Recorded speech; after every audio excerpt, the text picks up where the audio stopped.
Evening, guys. Tonight I'm going to be watching part one of Zack Snyder's Justice League. Heck, if I still have time before midnight, I might watch part two. Otherwise, I'm going to have to watch part two of this movie tomorrow. Tonight I'm going to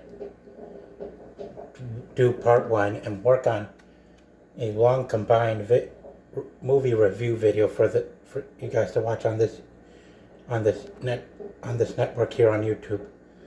Be sure to tune in to my review as soon as I watch through the film to observe some of the visuals, the acting, and the portrayal of our beloved DC comic book superhero characters. Thank you.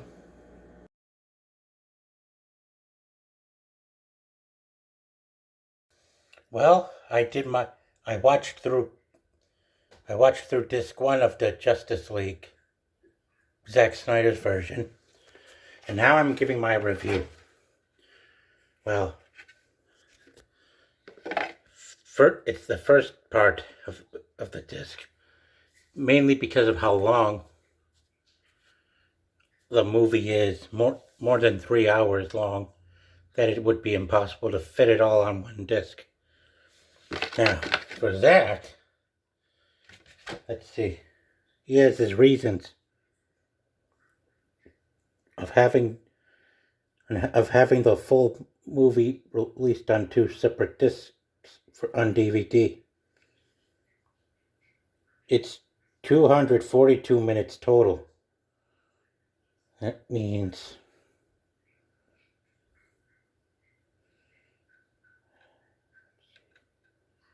it's more than 3 hours.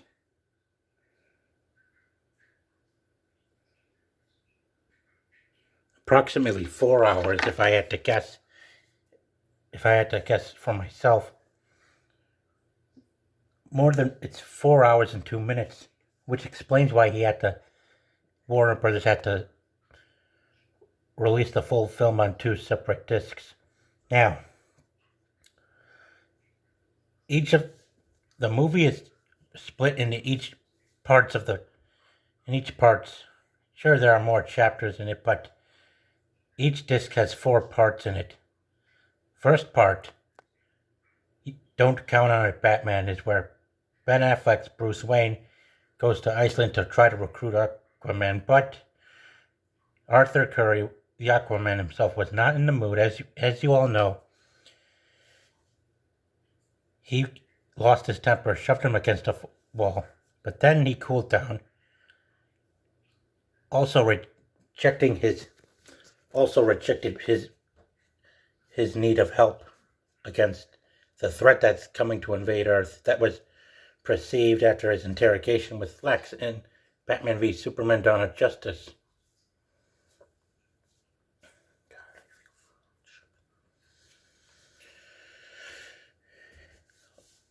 Also, the film, unlike Joss Whedon's movie, featured these Icelandic women and villagers singing in an Icelandic language. You also have this moment of silence where people are still mourning over the death of Superman at the hands of Doomsday, right up until Wonder Woman steps in to take on a gang of terrorists who are dressed in black, who threaten to kill innocent civilians. She was lucky to stop them, subduing them all and taking out their leader with the pulse blast of her gauntlets. And she inspired a lot, including a young girl.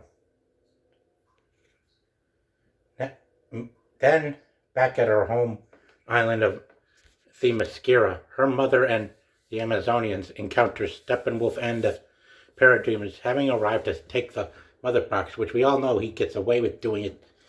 But from this part, you'll see just how much slow-mo there is when she was trying to escape with the mother box. While others were left behind to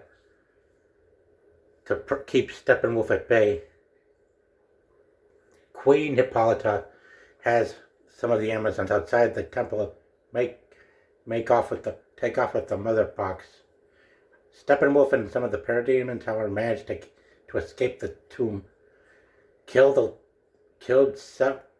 bunch of Amazonians, got a hold of the box, the first mother box, and took it with him to Russia, into a former communist village in Russia, Bolsonaro. Well, from there, he and the parademons used the toxic air as cover to keep people away from finding him. And went inside one of the big silos to store the mother box at. Now, part 2, Age of Heroes. After Steppenwolf took the mother box, Queen Hippolyta fires a flaming arrow at such great long distance over to a temple out in ancient Greece. Well, over in Greece. There Diana went to it to look at to see where she needed to go. She found the arrow, and as soon as she went deep into the caverns underneath the place, she puts the arrow inside a lock that opens up, leading to a secret room. From there, it reveals drawings, archives, inscriptions on walls of the great battle with Darkseid. And there she saw markings of the mother boxes. And there she found Darkseid, the main threat, which is why her mother sent her the arrow, to have her know what they're dealing with.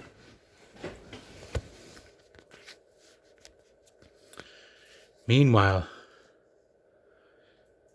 Arthur Curry, the Aquaman, having rescued a sailor, handing him over to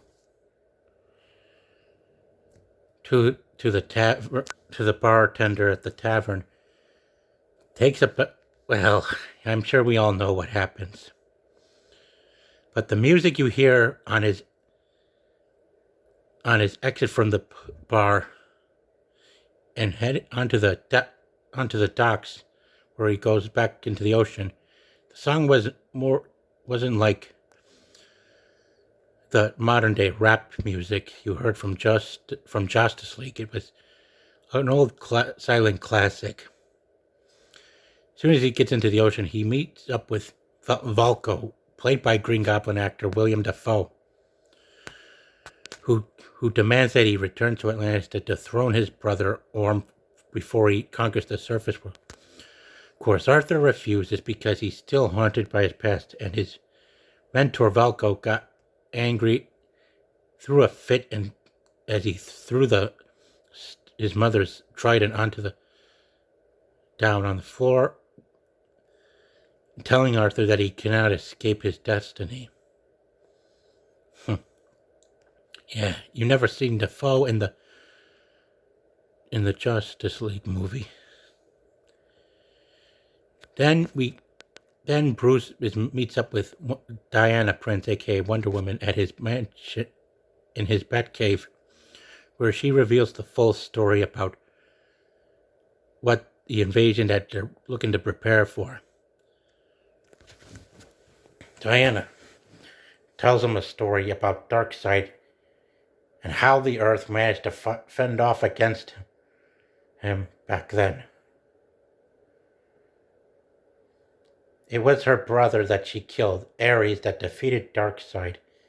And before he did so, you could see other gods with him, like Zeus, including full glimpse at the Atlanteans and even Queen Hippolyta back then, as well as the Atlanteans under King Atlan, including the human forces, including mankind.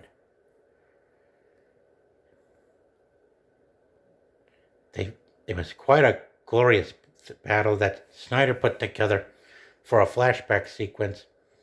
There was also a Green Lantern in the movie that Darkseid killed before he was overpowered by the Amazon Zeus and defeated by Ares, wounding him with his axe.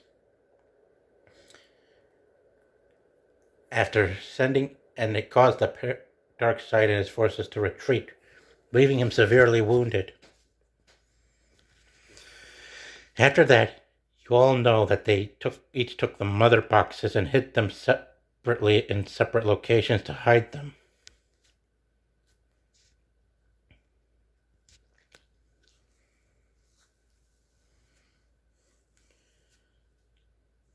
And now Steppenwolf is out. They're looking for now for part 3.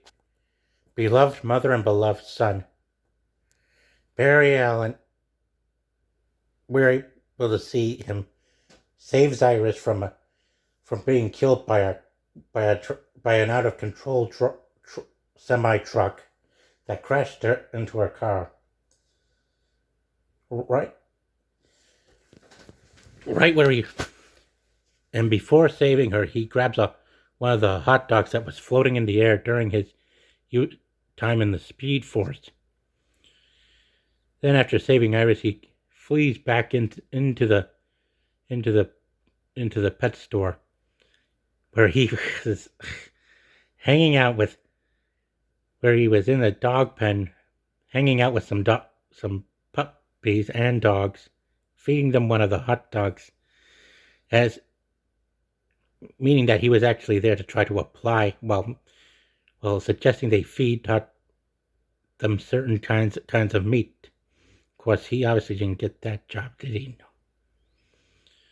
Then you've got Victor Stone, a.k.a. Cyborg,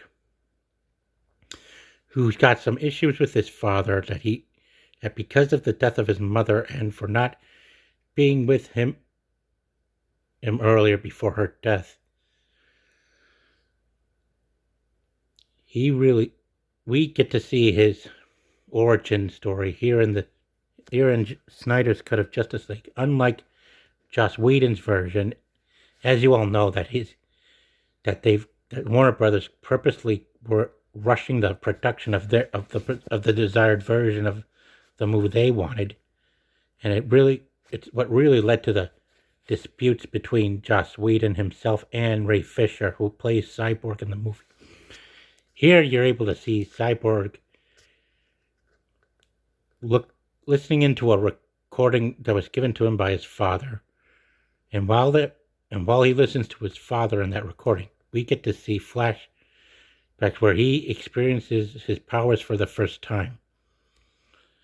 Where he, in his own visions, and from there we got to see what he can do and what opportunities that his abilities present to him. Heck, he even used his power to hack into the banking system to give a poor woman over $100,000. Yeah, that is socialism.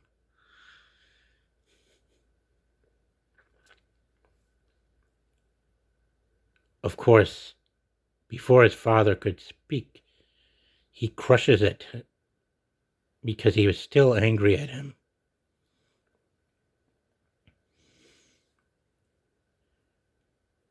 Then Steppenwolf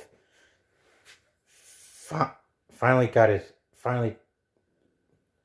tracks down the second mother box, which was being guarded by Atlanteans, which he slaughters. Mara was lucky to survive, thanks to Arthur for coming to her rescue. But even he alone couldn't defeat Steppenwolf, as he was as his senses were strong, as was his strength and his reflexes, and he made off with the mother box. And as we've seen from Justice League, Mara was informed Arthur that she knew his mother, and that she knew his mother well.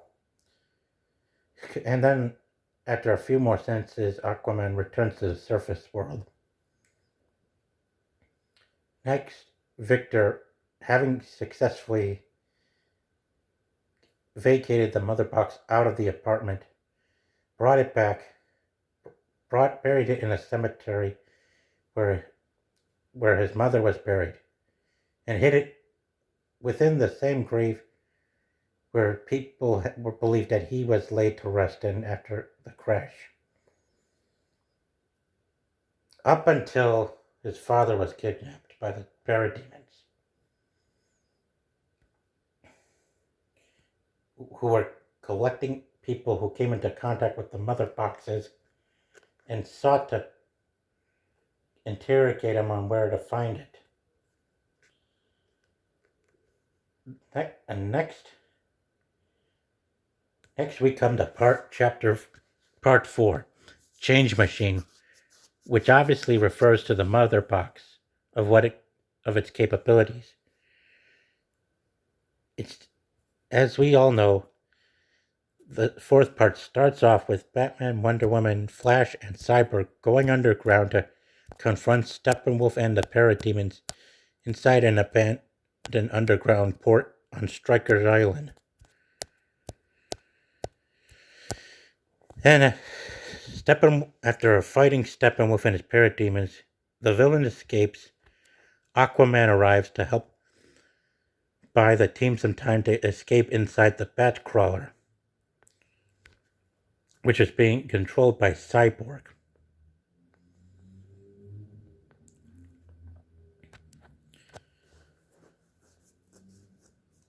Also, as I recall,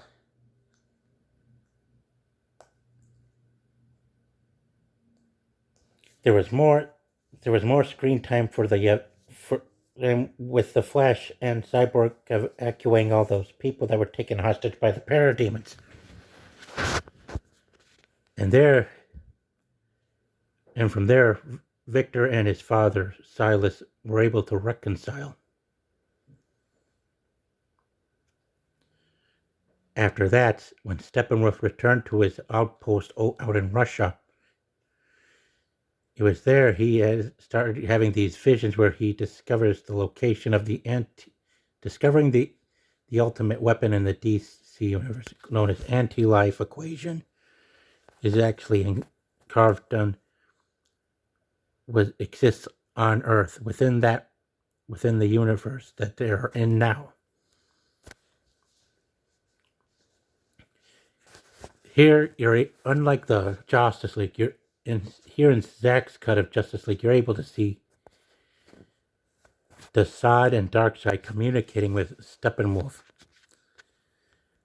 who informs them that he found the anti-life equation on Earth, the same Earth whose inhabitants fought back against them.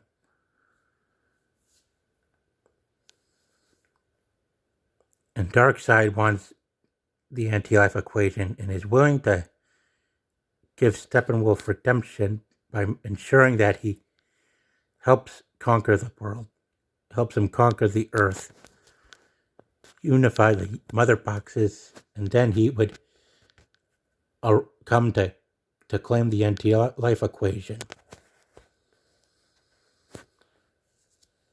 Also, you're shifting over to Lois, who I still don't get why Amy Adams' name was credited in between Henry Cavill and Gal Gadot when she should be behind. Let's see. That is from Miller and Ray Porter, of course. Ray Fisher, of course.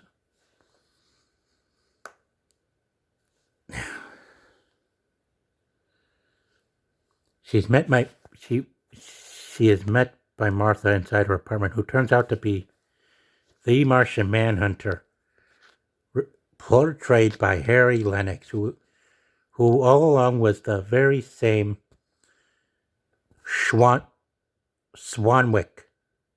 Secretary Swanwick from previous movies since Man of Steel. Man, Zack really managed to pull it off, and it's a bummer that they never even bothered to include him as part of the Justice League, like they wanted to.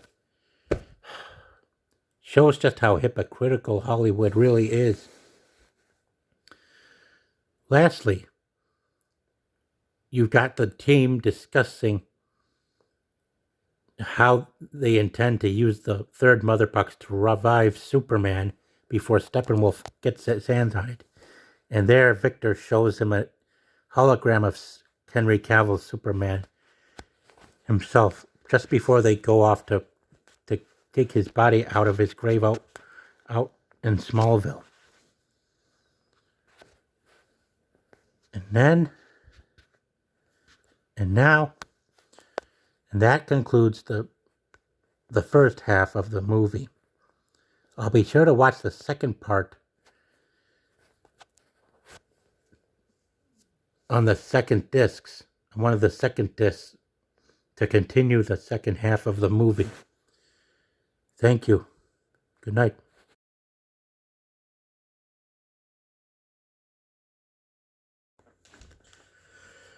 Evening, guys.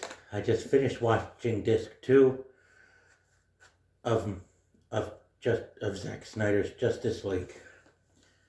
It's less than 2 hours. The second disc, the footage on the second disc is less than 2 hours. It continues from where the first disc left off.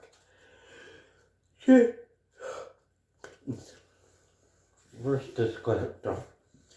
Now, part 5, All the Kingsmen, is where it begins. Starts off with Cyborg and Flash going to the Smallville cemetery to get Kal-El to get Clark's Superman's body out of his grave in Smallville. An attempt to bring him back using the third mother box of man. From here,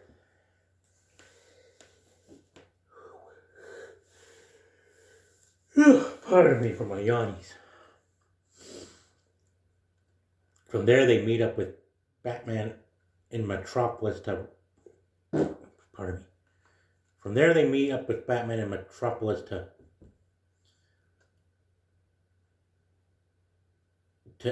infiltrate the Fortress of Solitude, the enormous ship which is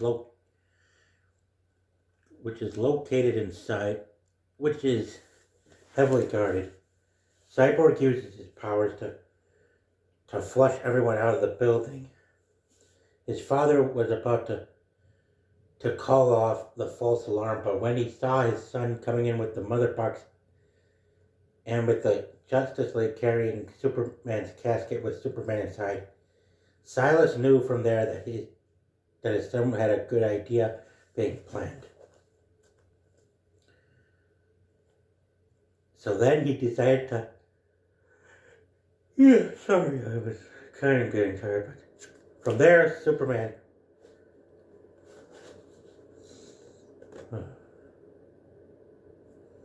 From there, he changed his mind and tells everyone to get out of the ship. Now, as we come to the part where they bring him back with the mother box, what we see in this movie isn't like what we saw in Joss Whedon's version of the film.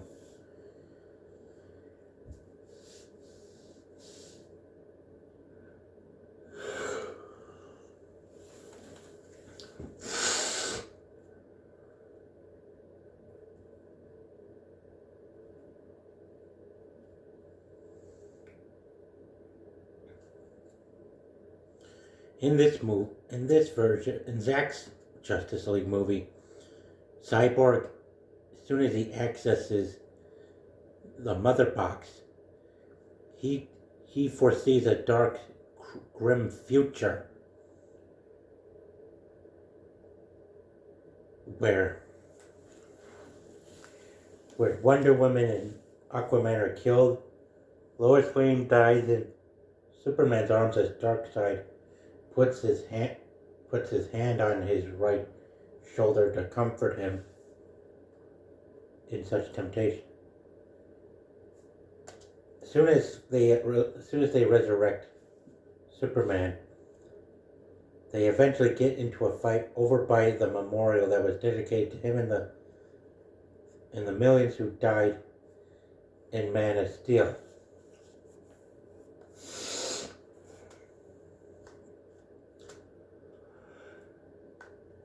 Look, of course, you do not hear him taunting Batman, "Do you bleed?" No. And instead you've got Batman blocking his heat vision with his own heat absorption gauntlets temporarily before they got overloaded. Fortunately, it was all thanks to Lois that Superman had calmed down, woken up from his rage, and brought her back home to his home in Smallville. Smallville, of course. Kind of like much of what Cyborg saw inside the mother box went into Superman's mind once they brought him back.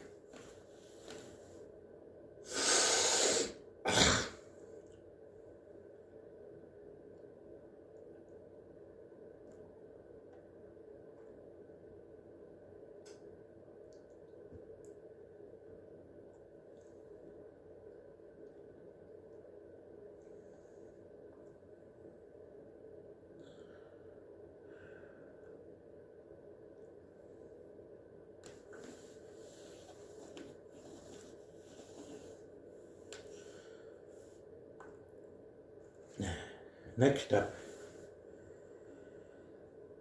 soon as Superman leaves with Lois back to Kansas, Steppenwolf arrives to get the mother box, which was brought back into the lab by Silas, who then kills himself by overheating the mother box to make it visible to tracking by satellite, which ultimately melts him into pieces before Steppenwolf takes the cube back takes the mother box back with him to Russia to forge the Unity.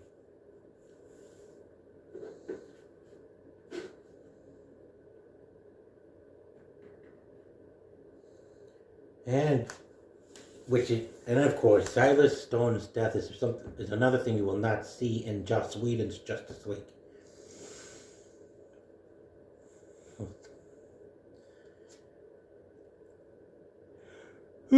Well, I might have to stop here for now. I'm getting tired. I'll continue this tomorrow. Alright, guys. Time to continue where I left off from last night. Chapter 6, Something Darker. Not only features Superman putting on the black suit that he wore originally in Snyder's Ultimate Edition to Batman v Superman, but also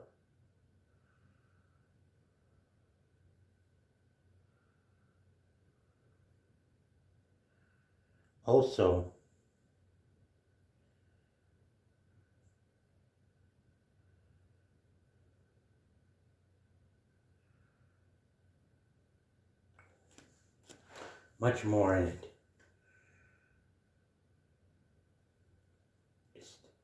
From there, when Superman heads over to his farm in Kansas to bring Lois there.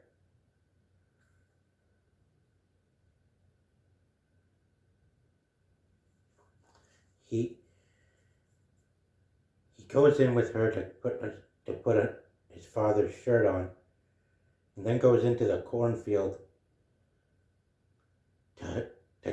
to get some space to rethink some clear thoughts, to regain some senses. From that, then he knew that Lois had proposed to him just now, and they agreed. And Martha Kent arrives to give them their blessing. Meanwhile, Batman and the other members of the Justice League have been making preparations for their assault against Steppenwolf. And it was thanks to Cyborg for getting the Batwing ready. they begin to head out on their mission to take down the villain and his parademons. As soon as they get to, also in the movie, which was cut out from the Justice League, Superman arrived at Bruce's lakeside manor to meet with Alfred about the situation. Soon as the League arrives in Russia, Batman starts off by bombing the barrier and breaking through, taking out the tower to lower it down, alarming Steppenwolf and his parademons while synchronizing the mother boxes.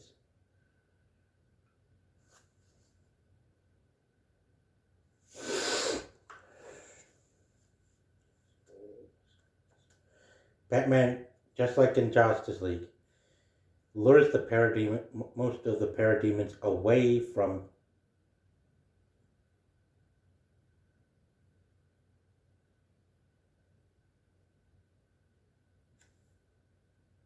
the silo that Steppenwolf is in. Takes dozens of them out, but then when they get clever and rip off some of his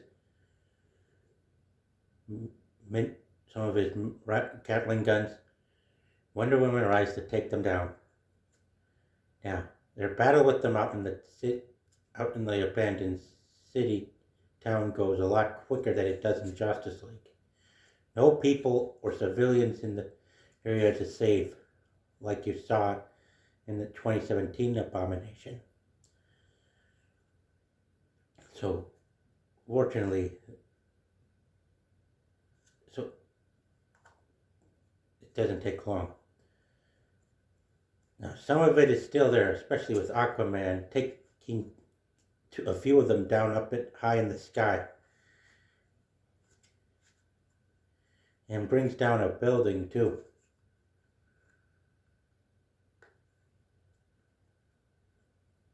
The Flash is busy circling around the entire town to build up a charge big enough to help Cyborg infiltrate the mother box. Of course, as soon as they get there,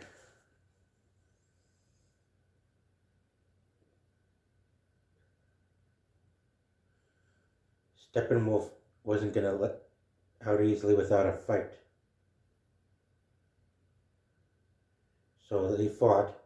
Aquaman and Wonder Woman were putting up with Steppenwolf most, but he was relentless, managing to fend them off temporarily in each round. As soon as he tries to kill Cyborg, Superman arrives in time, shielding his ally from being axed, uses his cold breath to weaken the axe and bust the blade up into pieces. Then he engages Steppenwolf. And you can hear the popular fight music from Man of Steel playing out, courtesy to Hans Zimmerman.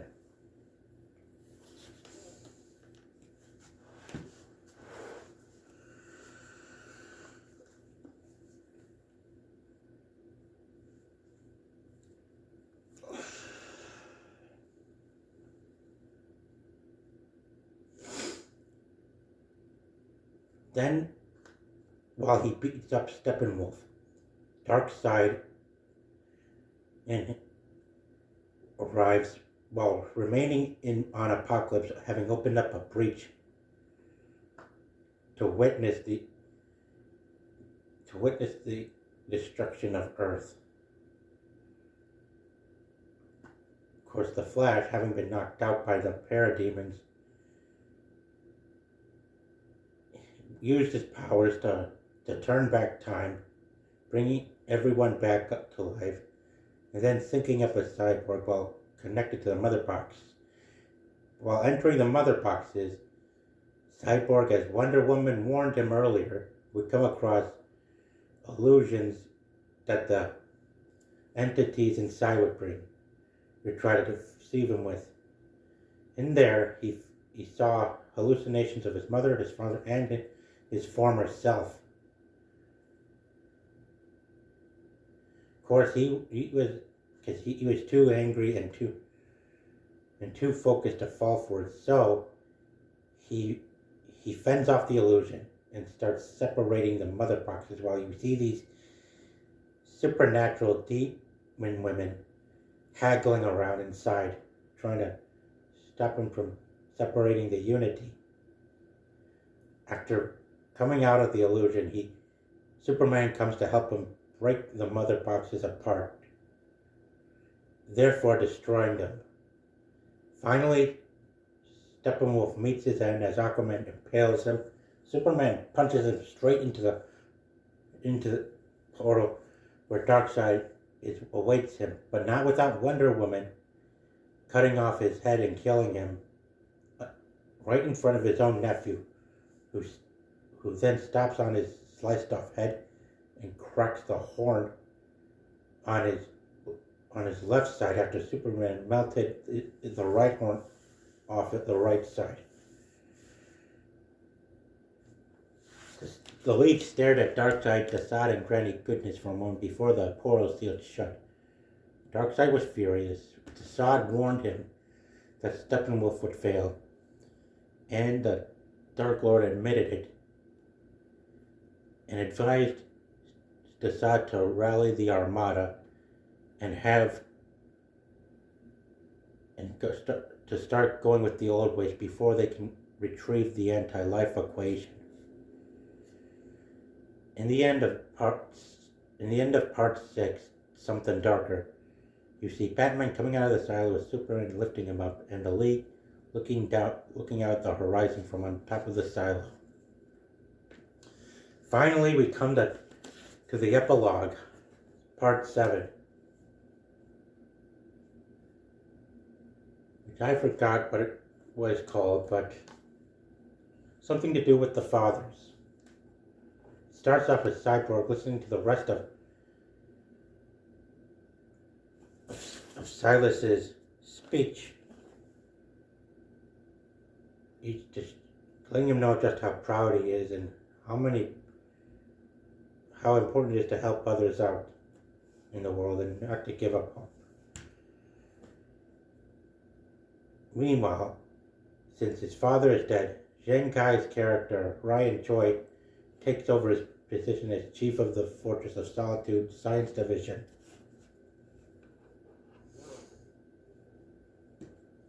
Lex Luthor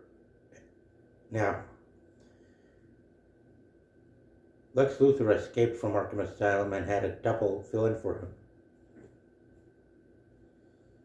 There he rallied with Deathstroke out on his yacht to start forming an alliance. From there, he gives Deathstroke the secret identity of Batman, who is Bruce Wayne, and that got him interested in helping him out. Then you have the another nightmare sequences, which was also cut out from the movie, that features Batman, Cyborg, Deathstroke, Flash, and Mira, and of course Joker, who was done right, unlike the Suicide Squad 2016 film.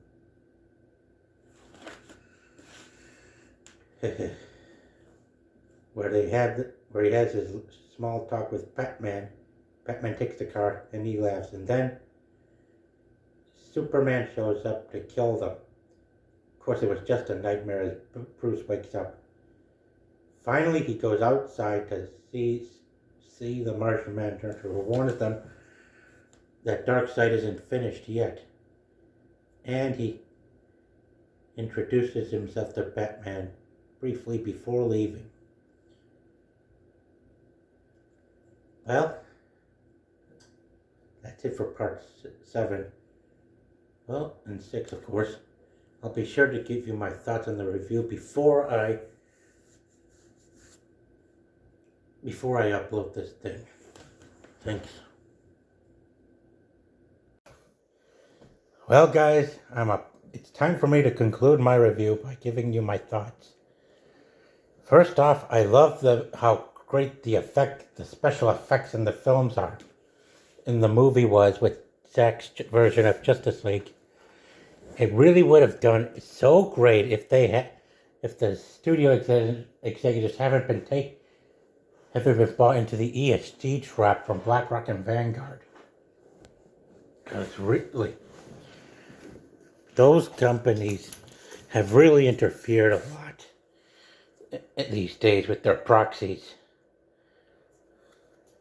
And from what's been going on recently,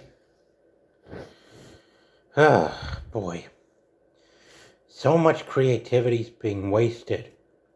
Remakes, reboots, rehashes, lots of crap, and lots of overuse of the same villains. This movie, Zack's Justice League, is proof that the executives at WB and their shareholders have been holding back real talent. Because rather than using it to entertain people, they're using it to piss people off. As if they're trying to, as well as trying to mimic Marvel. And believe me, I did not like being dragged to seeing the Flash movie with Dad, even though, boy, I really saw so much potential being wasted, all because of that evil David Zaslav coming in and canceling everything behind our backs. Really, you see how awesome Zack's work is with this cut of Justice League. And if you all seen Martian Manhunter, you know it's another reason why they need to stop holding back on doing a live-action Superman film with Brainiac as the villain for him to fight. And we want them done comic accurately as shown from the comics. Just like Martian Manhunter. And I've got to give it my congrats to Harry Lennox for doing such a magnificent job bringing a more authentic version of the character to life onto the movies. And I gotta give credit to Ray Porter and others for bringing Darkseid and his minions to life into real life movie. And it's way better than Smallville. All because CW was being too constrained with its budget that they ended up giving us melodrama and cheap possession plot device crap. But look, and for Zaslav to go canceling so much just because they don't want any competition with gun sickening. Believe me, I am not interested in seeing your stupid movie after what you did, Zaslav. Acting like Steve Ross, ripping us off with garbage and holding back what we've been wanting to see for all these years in live action on the big screen. I can see why fans are suggesting they sell the Snyderverse to Netflix, but what really bothers me about that is whether or not that's having it sold to Netflix will come with contractual obligations that will make them rip us off with the same trash we keep getting. However, seeing all the great special effects and all the good acting in this film, we definitely got to restore the Snyderverse either way.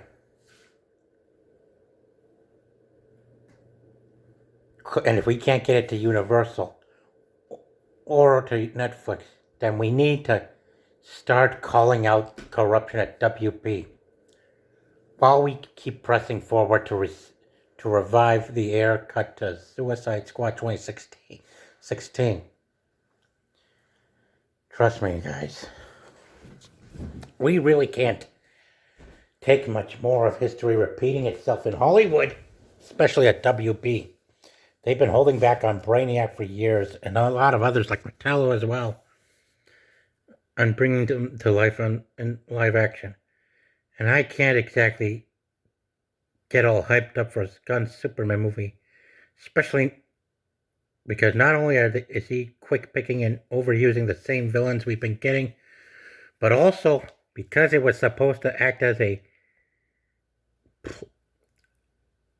coexisting Elseworlds movie for a Crisis on Infinite Earths film. Yeah, you really know there's no use wasting our energy and money on this thing, especially with creativity on the decline. Also, we need to be ready.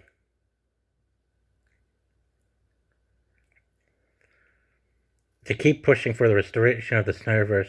Not only do we want to see Justice League 2 and 3 done in live action, but also we want a live action Superman vs. Brainiac movie done with Henry and Sasha working together to take down Brainiac, who I would love for Dave Bautista to play on the big screen in live action for the movie Man of Steel 2, aka Man of Tomorrow. As well as having other villains like Metallo, Silver, Banshee, and Cyborg Superman included in it too, as well, because they're long overdue for live action movie debates. I mean, after more than 40 years since the original Superman movie series, where we were all constantly ripped off by the goddamn studio executives over hubris. Yeah, NDAs and contractual obligations suck. It's part of the problem with WB in our society. We need to restore ethics into our culture. Without ethics, there's no point on seeing any more DC films if they don't come out any good.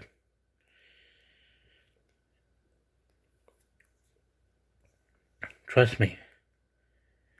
If you guys seen how great the visual effects in Zack's Justice League movie were and how much more detailed each character and their backstories are, and what the assholes at WB have held back from showing on the big screen regarding Darkseid, Martian Manhunter, a better, more awesome looking version of Steppenwolf,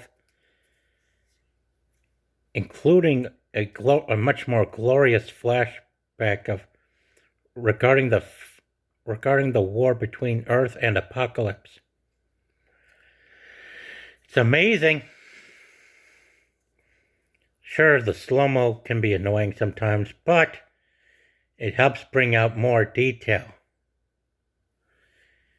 and helps people understand better.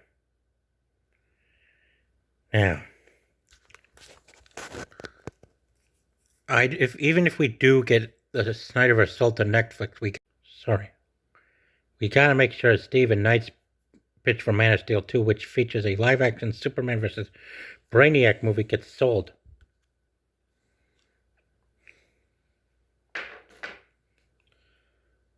To Netflix, and that those executives there do not reject it in favor of more Zod and Lex, which were, as well as Doomsday and other boring crap, which we're goddamn sick and tired of. But if we are to get him back, we have to expose WB's mismanagement of the DC, of Warner Brothers' mismanagement of the DC brand.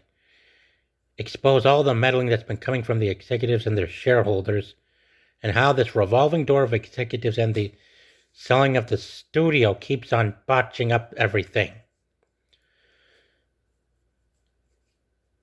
Trust me, every time a studio gets sold, leadership changes and it causes so much interference with what's been currently being planned.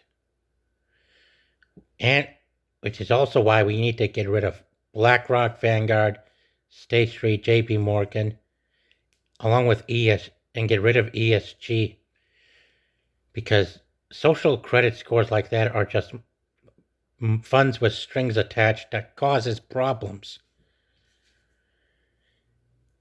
And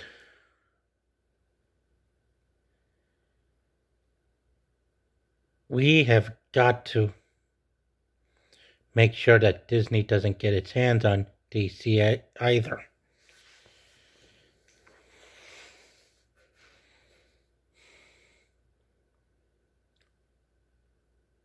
Unless they get rid of those activists in the company, which won't be that simple when California's got so many civil rights laws passed to protect people's civil rights.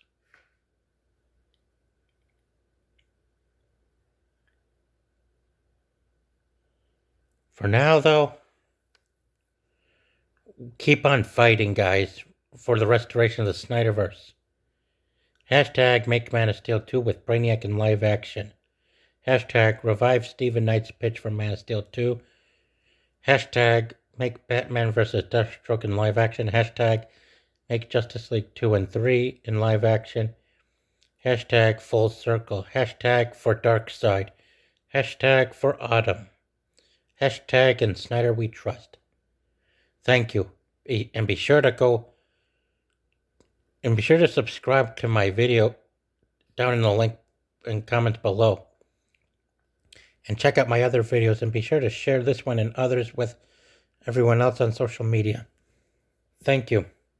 And good night.